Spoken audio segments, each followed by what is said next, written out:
So thank you all for joining me today. My name is Jessica Worthington. I'm the Director of the Office of Downtown Development with the Georgia Department of Community Affairs, and I appreciate you guys being here with us today for our annual State of the Program webinar.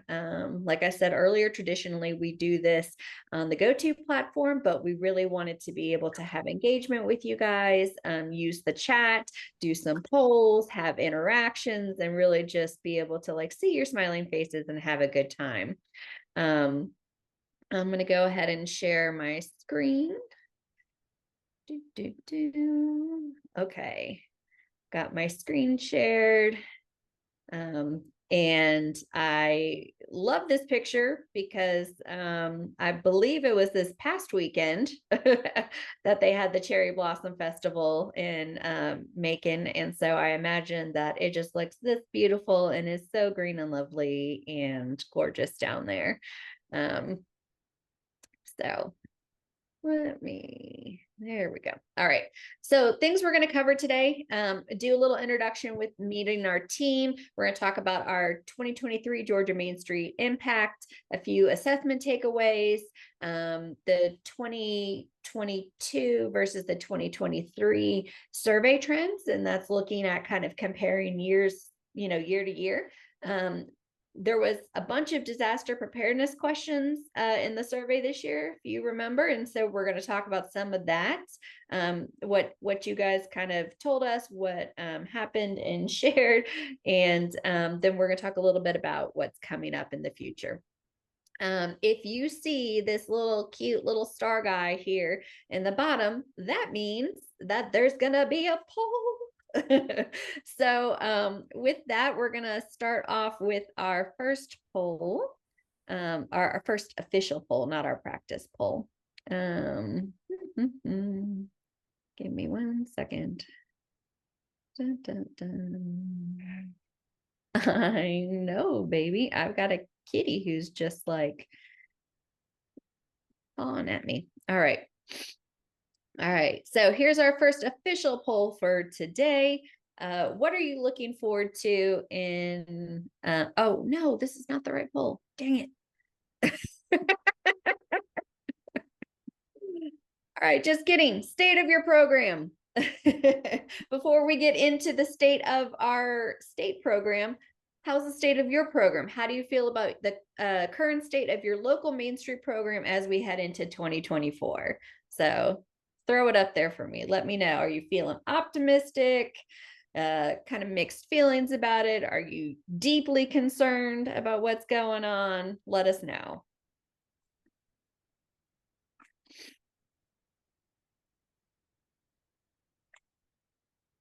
Give you all a minute.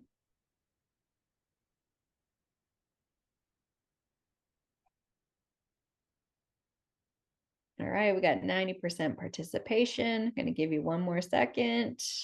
All right, I'm going to end the poll and share the poll. So looks like the majority of us, optimistic, cautiously optimistic even about moving into 2024. It's hard to believe that we are coming up on 4 years or have hit 4 years post-pandemic, right? Since the world changed and everything has evolved, and now we've got a new normal, things that are different.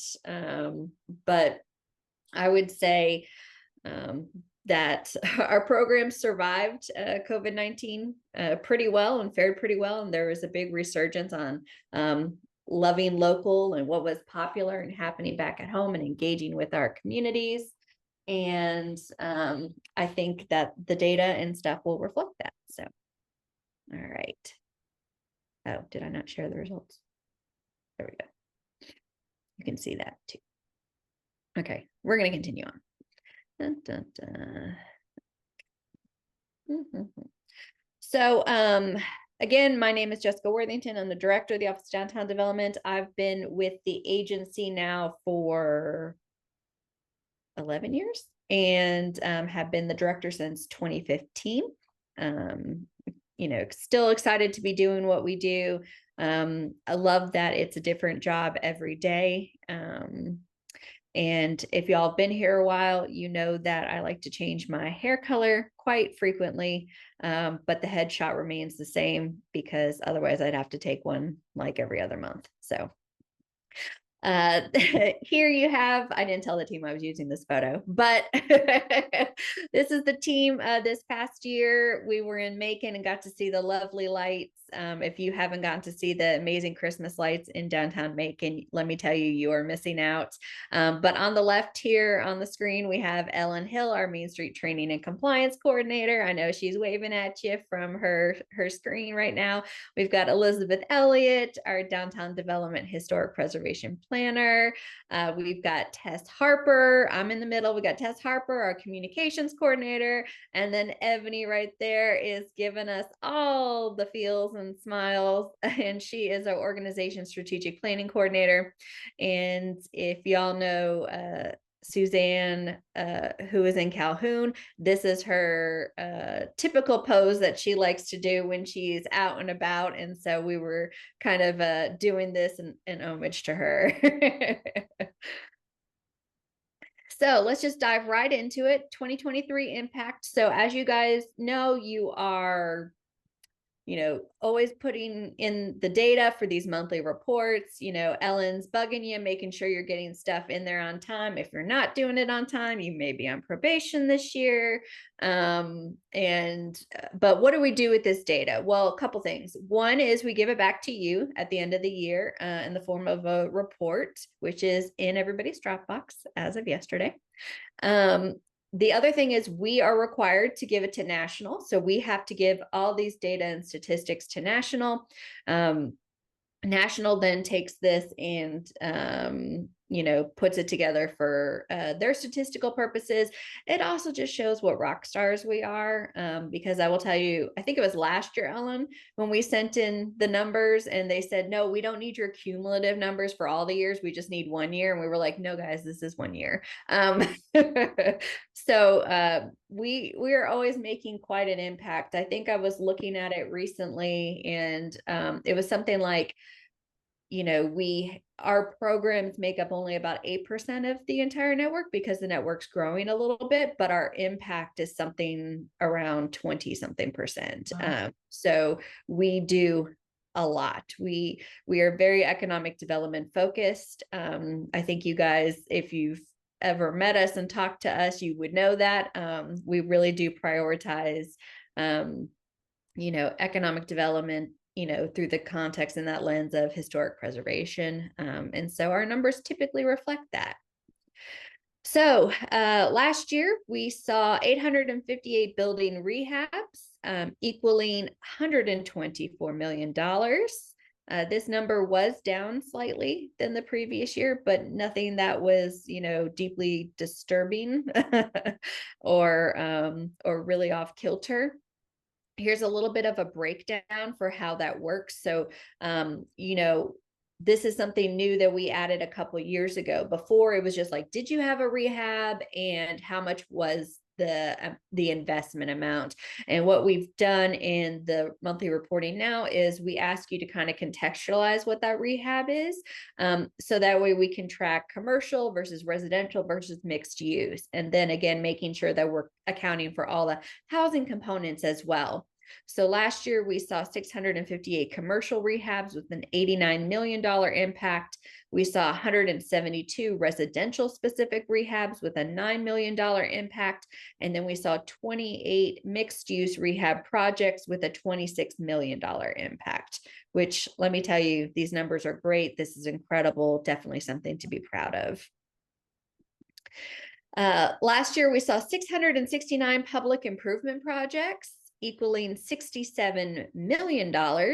So when we say public improvement projects, again, we're thinking everything from amphitheaters and big projects to even banners and, flowers and all the little things in between. So it can range in size and scope and dollar amount. And there really is no like one size fits all idea for public improvement projects. It's really about like just building capacity and supporting your community, and using, public dollars to do that. Last year, we saw 475 new housing units, equaling $100 million worth of private investment. And this is all happening in downtowns. And so when we talk about new housing units, it's a little bit of everything in between. So it could be single family housing, it could be apartments, it could be condos, it could be lofts, it could be freestanding, single family homes if they're within your designated district that you're counting. Again, it's a little bit of everything in between, but we like to look at the overall comprehensive picture. And these are great numbers, and this is definitely something to be proud of. We saw a little over 1,100 new businesses opening or expanding, creating over 3,300 net new jobs. And again, net means we're looking at what was gained versus what was lost and what's the net balance there. And the total private public investment was $910 million. And if you have been paying attention the past couple of years, we were at 1.3 billion last year, and then the year before was 1.1 billion. So we're really close to making the billion dollar mark this year, but we're off by about 90 million. But I don't want y'all to worry. What this data has told us is that when I went and looked at our numbers, the impact that we had in 2020 was almost dollar for dollar equal to what the impact for 2023 was almost dollar for dollar equal to what was in 2020, which was great, right? Especially considering that 2020 was a little bit of a dumpster fire year for for a lot of our communities. But it does mean that we saw a 30% decrease in impact overall from the previous year. That is a big drop. But I will tell you that some of the investment that was happening in both rehabilitations and purchasing property, we knew it was going to course correct at some point. We knew it was going to scale back a little bit. And so I would say that these numbers are still really great. Definitely something to be proud of. I would say I'm not necessarily worried that we're on a downward spiral or anything like this or anything like that. I feel like this is probably closer to what the new normal will be moving forward.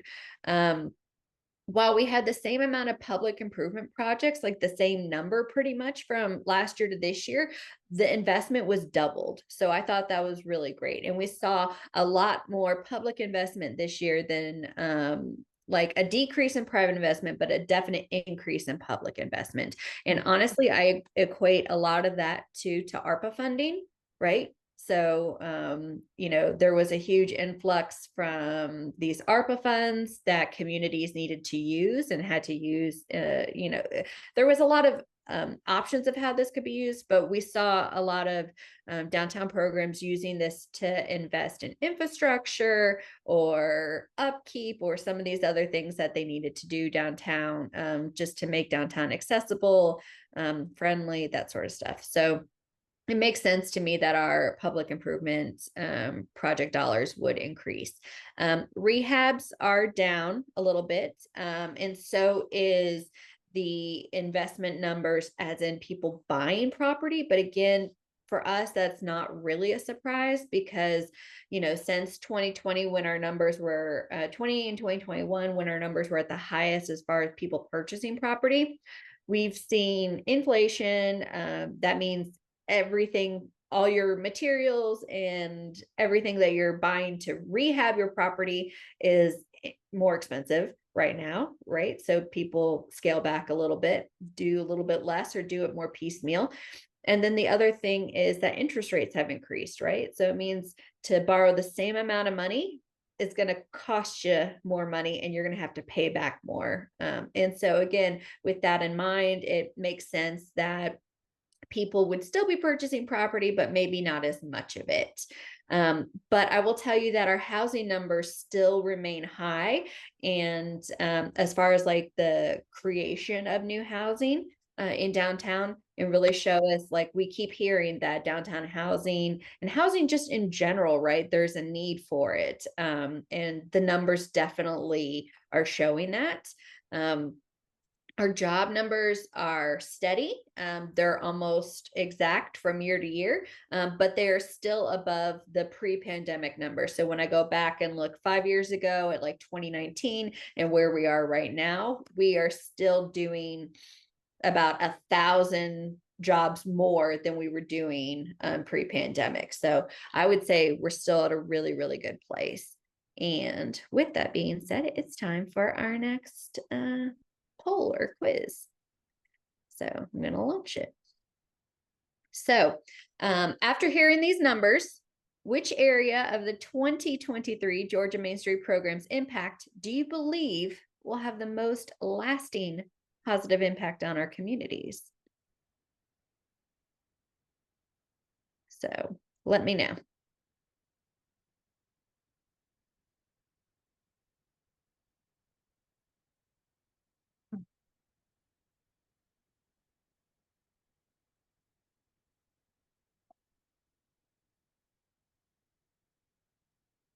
Got about 50% participation, hoping for 90 before I close it.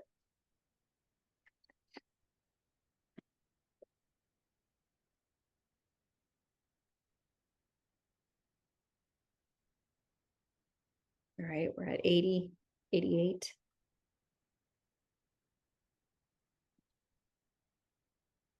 All right, I'm going to share it.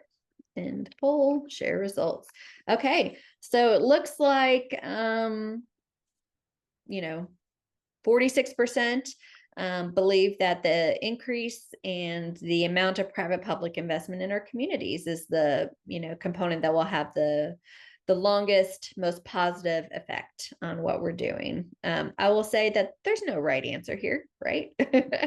All these things will obviously have an impact. They will obviously all contribute to our communities and our overall success in positioning ourselves as a state that is open for business when it comes to small businesses and downtown businesses.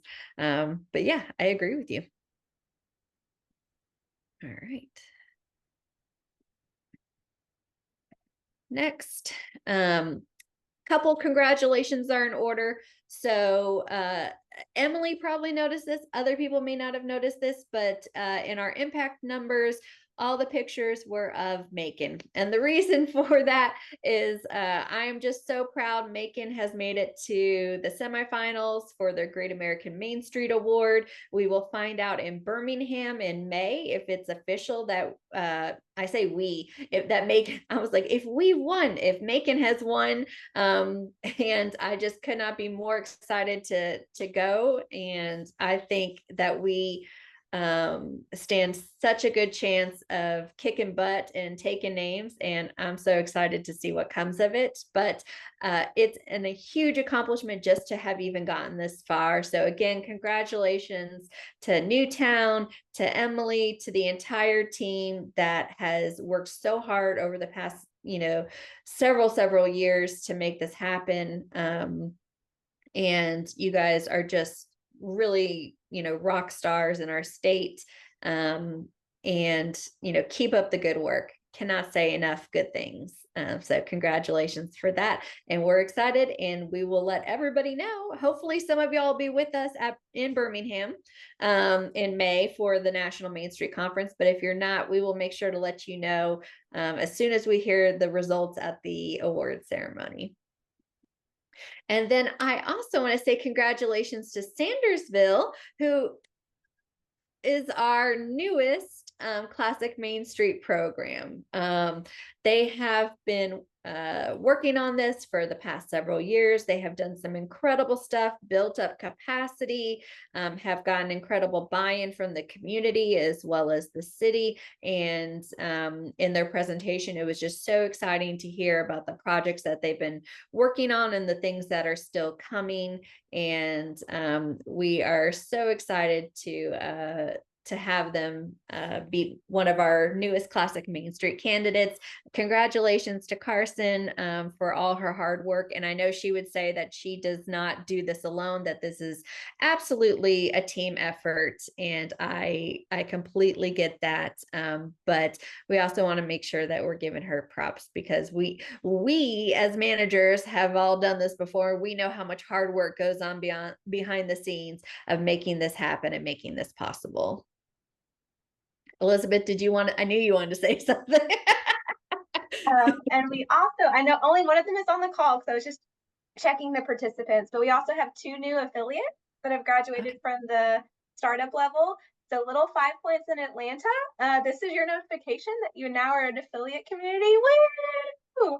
And also Virginia Highlands in Atlanta has graduated from the startup tier to the affiliate status. So congratulations, both of you. You've done so much work. Kelly, I know you're the one on the call, and all the work you've done with Ebony and the community for years upon years, and your leadership is greatly appreciated, and keep up the amazing work. We're really glad to welcome both Virginia Highlands and Little 5 Points as our 2 newest affiliates and our 2 newest graduates from the Atlanta kind of contingent. So we're really, really excited. It's been a long road, but it's definitely been worth it. So congratulations. And it's super exciting because that means we now have 3 neighborhoods from Atlanta that are part of the network. And so we've got, again, our new additions today, as well as Sweet Auburn, that make up kind of the Atlanta contingency. And I just think it's great to have them be a part of it. I know for them, they look at it as this has been a great, kind of process, and Main Street provides that roadmap. But I think also what it shows is that it really is this flexible approach, right? That this can, be tailored to fit your needs, whether you're a metro Atlanta community neighborhood or whether you're a rural South Georgia, downtown, right? That, this is just something that can be customized and tailored to serve your neighborhood or your community. So in wrapping up everything like impact numbers, annual assessment wise, Ellen wanted me to let you know that as of yesterday, we are done with stuff. Goodness, guys, it's always great to finally hit this point in the year. All of your assessments have been completed. So we do a write-up for every single community, whether you're presenting or not presenting. Those are all in Dropbox. Elizabeth, what folder are they in? They're in, if you go to Main Street Reports, it is in, you'll see a folder that is the community impact report and the write-up for the assessment. And so they're both in those. And so you just go to your main Dropbox folder, Georgia Main Street Reports, and it's in that folder. 2023. Okay. They're in the 2023 folders. Yeah. And also we wanted to make sure, and you might have this in the next slide, and I apologize if I'm stealing your thunder, but we just talked about it. So we also have finalized all of your designations with national. And so you probably got an email yesterday notifying you of your kind of accreditation level. For all of our classics and gyms, the national level for what we call classics and gyms is just called accredited. So if you got an email that says, yeah, you're accredited, and you may have had a minor panic attack, you're like, wait, did I change a designation? You still have the same designation with us. National just uses a little bit different terminology. So we wanted to we got a few panicked emails yesterday. So we wanted to just let everybody know on the call that our affiliates says affiliate still, but for classics and gyms, it says just accredited across the board for your national designation. So I just wanted to let you know that. And they don't need to do anything else, right, Elizabeth? They're good to go. Everything's done as far as the national stuff. Yes, you are all done. It was funny, we were on a national call and Kathy, our rep, was like, Georgia, great job. You're the only state that has all the everybody has submitted their report. And I was like, wonder why. So there's benefits for us doing it for y'all as well. And so we're like, yeah, they're really, our communities are the best. They're really efficient. So thank you for everything that you've done this year for the accreditation process and every day of the year serving your communities. And so we've put 2023 to bed officially. Woo! So let's continue on to 2024. Yep. And so you guys should be done. We should be done. Again, you'll have a copy of your annual assessment report in there in your Dropbox in that folder, and as well as your impact report. So again, those are your cumulative numbers that you report to us and we give back to you. look at them. We always talk to the presenting communities and kind of go through those numbers, but if you're a non-presenting community, make sure you're looking at them too. If something looks wrong or something looks off or something looks like it wasn't counted or calculated, please reach out to Ellen. We can update those numbers and that information. But again, you know, you have to let us know that something needs to be tweaked or changed. And Elizabeth, you'll see I had update about the national platform on here. So it was like perfect timing. The other thing I will say, y'all, is that we are actively looking at dates for, you know, coming up maybe June-ish, to do another webinar on what the assessment process is going to look like next year because of this new platform and stuff like that. It's been, you know, a little bit of a learning process for us this year, just trying to, even yesterday we learned something new about it and we're trying to like figure it out and go in there and make tweaks and changes. So we will be teaching you guys that, working with you through that. Again, our goal is to always make it easier on you, not harder on you. Even though national, God love them, they constantly want to challenge us there, right? Pushing us to be creative in the process and how we serve you. But we got y'all's back. Y'all know that. We're going to take care of you, support you through it all. So it's all good stuff. The other thing that is new this year, if you are on probation or if you have been moved down a designation, you will be getting a follow-up email from Ellen and myself, where we will be asking for local acknowledgement. So typically in the past, we've just messaged with, you know, the board and the city and said, hey, you know, here's your report, just making you aware. We're trying to make it a little bit more official now so we can have a record of it. And again, that's really just creating this like communal awareness of like what has transpired, and so that we can make sure that we're being the accountability buddy you need, to help you, you know, resolve any issues that are outstanding. So and you will know at this point if you're on probation or not.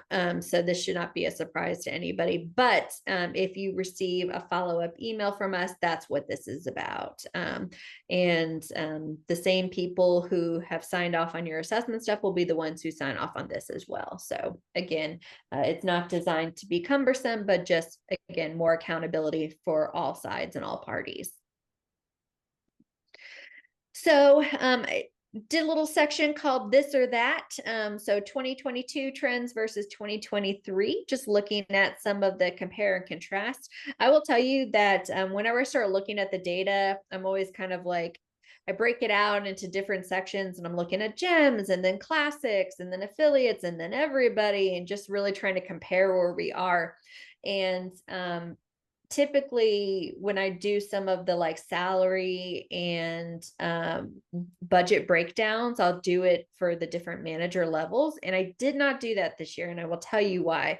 And that reason is because we've had, over the past year or so, a lot of people move up and down designations. And so what I realized is that it's throwing off the data to make it look like there's been decreases, you know. So for example, Macon is one of our newest gems. And so any of the data that they would have typically reported as a classic community is now in the gems level, right? And so again, that change, that shift, and we've had some communities move down to the affiliate level. So any of those kind of shifts and changes will kind of almost give like a false reading, right?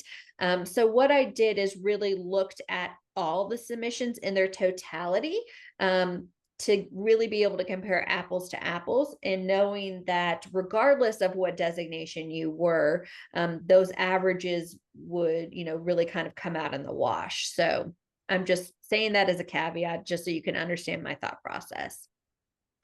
So starting here, have you received a raise or salary increase since the last manager survey was conducted?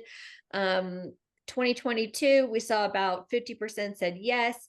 In 2023, we saw 66%. But one of the biggest changes you'll notice here is that in 2022, about almost a 30% chunk said, no, that's not, I'm not applicable to have done that because I'm a brand new manager. And that piece of the pie decreased significantly in 2023 to about 13%.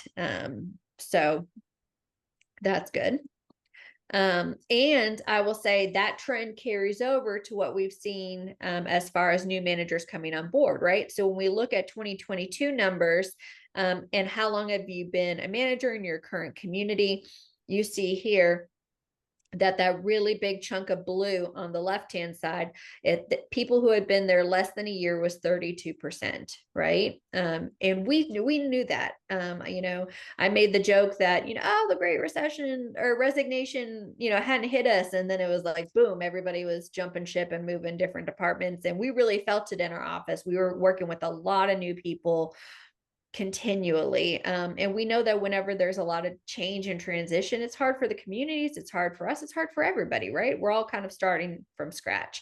But 2023 says something a little bit different. We have saw that that less than 1 year percentage has shrunk from 32% to 21%. And that the next section showing that people are sticking around a little bit, the 1 to 2 years, grew 10% from 19% to 29%. You tend to see up here where it's kind of the more longevity folks, that kind of like piece of the pie is really kind of stayed about the same. But also we're seeing some growth here too, as well as people moving from 3 to 5 years to 6 to 10 years. So again, a little bit longer term, people sticking around, which is what we want, I would say that's when you start really seeing some of the good stuff. Once you've been there kind of past that 5-year mark, you've built capacity, you've built your team, you've sorted out some of the drama in the transition, you've made your own processes and procedures, and you really start settling into like some of the things you're trying to accomplish. But this is all really, really good. Next, looking at salaries, comparing from 2022 to 2023. Again, I wanted to look at things overall just because I knew there was movement up and down in designations. So when we averaged it out for all submissions in 2022, the average manager salary was $57,000. And in 2023, that average salary was up $3,000 to $60,000. Again, that matches with the data that we saw as far as people getting increases in pay. And so that's a 6% increase from year over year from last year. But when I went back and did the same thing, looked at the overall submissions from 5 years ago, it's a 24% increase in just the last 5 years. And I will say, I think that, the work we do of really telling our story, showing our impact, talking about the economic development side, the jobs we're creating, the private and public investment we're having, these things make a difference. And that's why we are always harping on you guys to say, make sure you're, sharing your successes, make sure you're telling your story, make sure people understand what you're doing, because so much of it happens behind the scenes. The question of, do you have any support staff? In 2022, we saw 48% said yes. In 2023, we saw 56% yes. When Ellen and I were in Athens doing assessments, both of us kind of made note one day that we had met with several communities, all 5,000 or less, that had multiple staff members. And we were really just kind of had that aha moment of, this really is about communities prioritizing what's important for them and what matters to them, and that it does not necessarily have to do with size. Staffing does not have to necessarily do with size. It really just has to do with priorities. So with that being said, I'm going to throw another little poll or quiz at you. Let's go back. I'm going to launch this, and it's about job satisfaction. So hearing these numbers, talking about support, how does your current salary and the level of support you receive impact your job satisfaction as a Main Street manager? And again, this is just for statistical purposes. It's just for fun. Nobody's going to know your individual response. So please feel free to answer in a way that feels honest to you.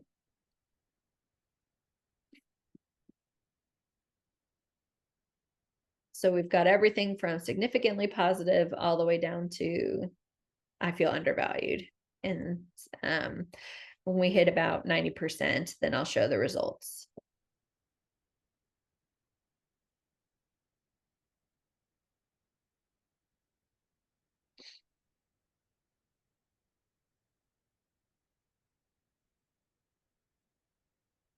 All right, give it one more second.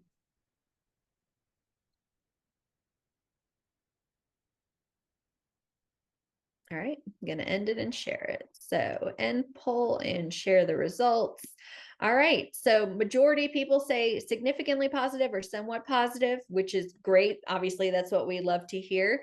Couple people said neutral, it's not, I'm not thrilled about it, but it's not necessarily detracting from my overall satisfaction. And then a couple people have said somewhat negative or even significantly negative. And I feel you with that. And so what I want to say too is if that's something you want to talk with us individually about, please feel free to reach out to any of our team, because obviously we want you to stick around. We want you to love what you're doing. We want you to be happy with what you're doing. And maybe there's a way we can help support you in that, right? And have a conversation with you and get you to a better place. So please, feel free to reach out to us if you're one of those people that you feel like, you're disappointed after hearing today's stuff. And then what I also want to say too is, there's always that question of like, I want more support. I want more help. How do I do that? So I would say first and foremost, tracking your work, right? And that's, yes, tracking your impact through the monthly reports is important, but tracking your work in the sense of like, how many hours are you spending on different things? And if you are trying to advocate to bring on somebody to support you in a certain area, you need to be able to show why, right? And Ebony and I were talking about something completely different the other day, and she reminded me in a very clever way that if you always just kind of meet that expectation, then sometimes that doesn't demonstrate the need. And I was like, wow, I know that, but I even myself need to be reminded that. And so, I feel like managers were always kind of ingrained to like say yes, help people do things, right? We don't want to disappoint anybody. We always want to like move mountains and make it happen. But sometimes we have to say no. Sometimes we have to say we're at capacity. And in order to get more help, to get more support, we can't be the one woman, one man show doing it all, right? We need to say, God, I'd love to, but I'm already doing this much. I'm already doing X, Y, and Z. The other thing is make sure you're celebrating your wins, because people want to invest and support programs that are being successful. It's just the reality of it. People want to put money into things that are working. So make sure that you're bragging, make sure that you're talking about where your, downtown Main Street dollars are working, show off those facade grants, make sure people are, you're giving credit where credit's due. And again, going back to that say no more often, make sure that you're telling your story effectively, and also learn to prioritize delegation. There are some folks on here that would say that's the hardest thing for me to do. I want to personally do it all. But remember, if you've ever been in our leadership, 5 levels of leadership, we got to get out of the production zone and we got to move into the reproducing area where we're reproducing leaders, right? So instead of just having one Jessica, we want to have 3 or 4 Jessicas that are all working towards the same goal. And while it takes more time and energy and effort to do that, the return on the back end is so much greater than if you just did it all by yourself. So since January, the financial support for our Main Street program has, in 2022, 50% said increased, and we're seeing a little bit more growth again this year since 2023. We saw that jump to 56%. The section that, got smaller was the decrease. So again, budgets have relatively remained the same or increased, which is great, and what we want to see. Sure, that's what you want to see, but it's also what you want to see too.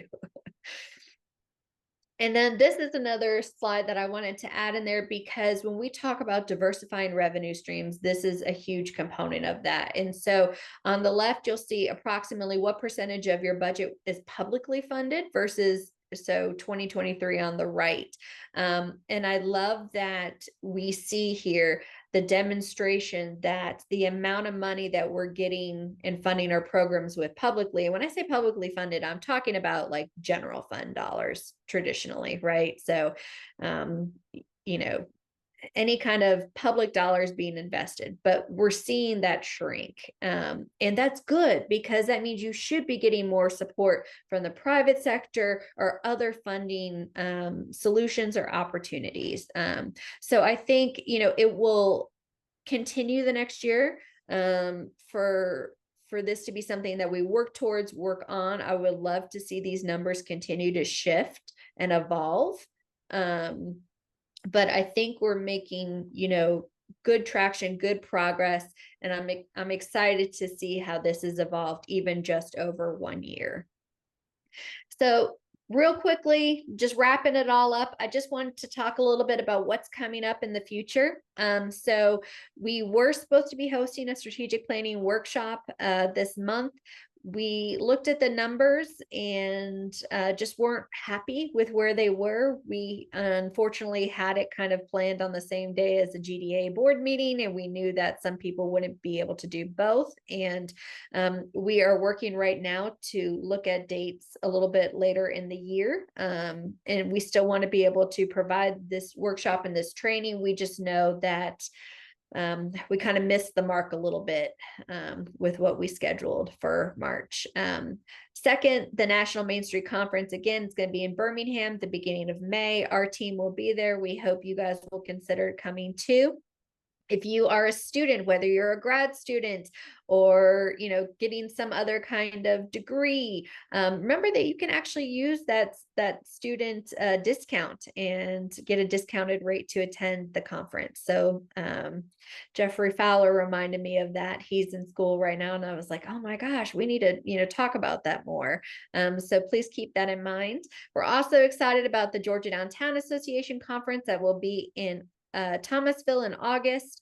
And then we again will be hosting Mobilize Main Street in the fall. And while we are working on the dates right now, we are happy to announce the communities that we will be visiting. So the 3 communities we'll be checking out will be Gainesville, Hartwell, and Dahlonega. And we are just so excited. These guys have so much going on, lots of different stuff going on too. So it'll be, a really great kind of diverse experience. And we're looking at September, October dates right now. I'm just trying to coordinate stuff.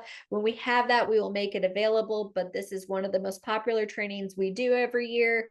And we are really excited to be going to these communities. All of us on the team have been in these communities this past year. And I just, especially when I was in Gainesville, I was like, oh, Nicole, we are coming here. We so much cool stuff happening. There's no way this is not going to be one of our stops. So I hope you guys are as excited as I am.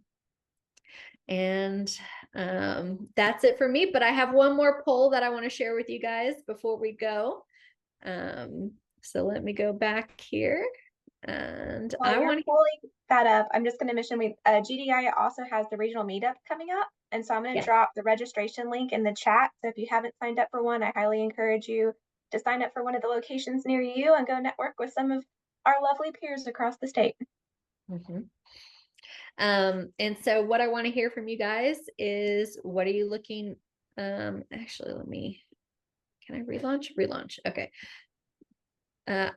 I want to hear what you're looking forward to for 2024 this year. Like Elizabeth said, we've got the regional meetups on here. Those are coming up. I know I only let you choose one here. It's okay. There's no wrong answer. Just whatever you're personally the most excited about. And you notice I added a summer vacation if you're not in the mood to pick any Main Street stuff. Emily, yes.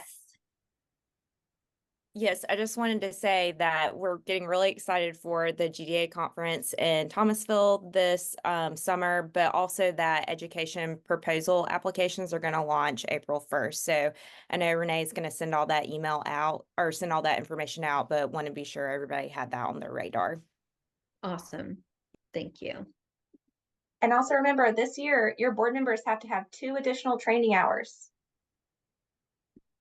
That's a new thing from national. So these regional meetups are also a great opportunity for your board members, if they're available, they count for training, they count for those training hours. And so it's a great way that they get to go to another community, get those training hours that are required, get to network, kind of get to talk the talk and meet all the great people that we get to work with on a daily, weekly, yearly basis. And so that regional meetups are going to be a great avenue for that as well.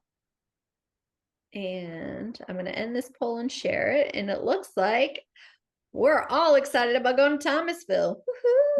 Woohoo! All right. So we can get into questions. Belinda, yes. What you got? If we host, which we had in February, a retreat for our boards, do those count as trainings?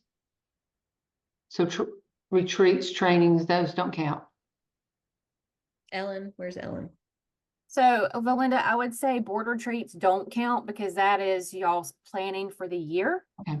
It's a work session. It's not a training. So what we want to see for the board is something that they're learning, some, a webinar.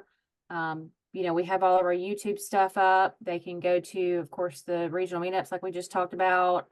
Any of our trainings would count. Visits to other communities. If you didn't just want to do a regional meetup or everybody couldn't go and you wanted to go to like the neighboring community, that would certainly count. Just make sure you're tracking everything. And if you So like when we did the roadmap to board excellence, that training that she did before we went into the retreat part, that won't count. I'm just asking. Yeah, I don't know what that entailed. So just let's shoot it over to me. Yeah, we can talk about it offline, Belinda, and you can send it over to me and kind of let me see what she did, and then we'll talk about it. Okay. Yeah. And then Ellen, thank you for the reminder. If you are going to Birmingham, we do have a conference shirt that Ellen has created and designed for us. So if you want to order one, the last day to order is April 7th, and she threw the link in the chat. And the way it works is you order your size, you pay for it, and we will meet you at the conference with your shirt ready to go. And yes, Miranda, 2 hours per board member annually. And I will say too, that there was new legislation approved this year. It hasn't officially been signed by the governor yet. So anything is always up for, debate until that point, but it did pass both houses that Downtown Development Authority members will be required to get 2 hours of continuing education training at least once every 2 years. And if they don't, their voting powers can be revoked. This is a new bill that was introduced this year and again, made it through both houses. So this is not just, the new training kind of requirements is not just something for Main Street. This is something that's going to apply kind of for everybody statewide. So, I don't think, getting continuing ed stuff is ever a bad idea, but it's just something to keep in mind. So I just want to be clear. So they have to take the 101 Main Street. And what else? What is the other class they have to take? 101 Main Street, and what else? So if you're a DDA, they have to have DDA 101. If you're a Main Street board, you have to have Main Street 101. Now those count towards your 2 hours. So it's not 2 hours in addition to if they're doing those first year requirements. It's once they've been on the board a year. So once that year passes, then the 2 hours pops in. So if you're a DDA, it's DDA 101, Main Street 101. And then if you're just a Main Street board, it's just Main Street 101. If that makes sense to you, Ginger. Ellen, can you do me a favor? Can you just send me an email? Yes, ma'am. That'd be perfect. Then I'll have it and I'll print it out because I have all new board members this year. Okay. And I Yeah, want to so make sure. yeah, your guys would be Main Street 101. You're DDA too, so DDA 101. And then they wouldn't have to worry about the 2 additional hours until the next year. I'll Okay. send you an email. Perfect. And Thank you so much. and for those people who are asking, I just dropped a link in there that takes you to the legislative website that will show you what the bill was that just passed and how it applies to downtown development authorities. So you can check it out. Again, it still has to be signed by the governor, but I don't necessarily see why it wouldn't be. Andy? This is just a reminder that the state conference that we do every year through GDA counts towards all of those training hours for you and your board members. And the education committee is getting ready to send out a survey to the membership about what training topics you would like to see. So our goal is that the submissions this year that we get, we will try to align them with what membership wants to see. So if you have something in mind specifically that your board needs to learn about, please let us know in this survey so that we can kind of tailor the education to what the needs are. Absolutely. And those regional meetups too, we count those as training as well. So if you or any of your board members are attending the GDA regional meetups, those can count towards your training hours for both you and board members. Cassidy, what's going on? Hey, so while we're all together, I'll give a little plug also for CDP classes that are coming up. I know Renee just put something in the chat, but there are some CDP classes coming up in June in Atlanta. We just had some a couple weeks ago in Brunswick. So I think Renee just put in the chat, these can also count towards your training hours and your board members can take them too. So check out the Georgia Downtown website for all of the criteria of that program. It was just launched again last year. So it'd be really cool if we could all get that certification.